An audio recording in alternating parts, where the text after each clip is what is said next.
Mukhang sumabog na sa galit ang aktor na si Daniel Padilla, pagdating sa ex-girlfriend niyang si Catherine Bernardo,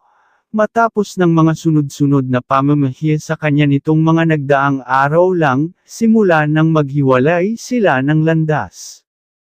Ngayon kasi ay si Daniel naman ang tila bumawi, nang kanya na ding ipahiya si Catherine nang sabihin niyang nagiging maarte na ito, at maliban pa dito, ay nagawa na din niyang e-unfollow ang actress sa Instagram.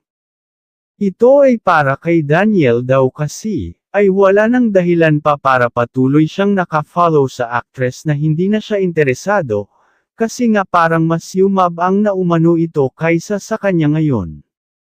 Ayon pa umano kay Daniel, ay para na umanong sinumbigating actress si Catherine kung makaasta, at sobra na umanong taas ng tingin sa sarili, dahil nga hindi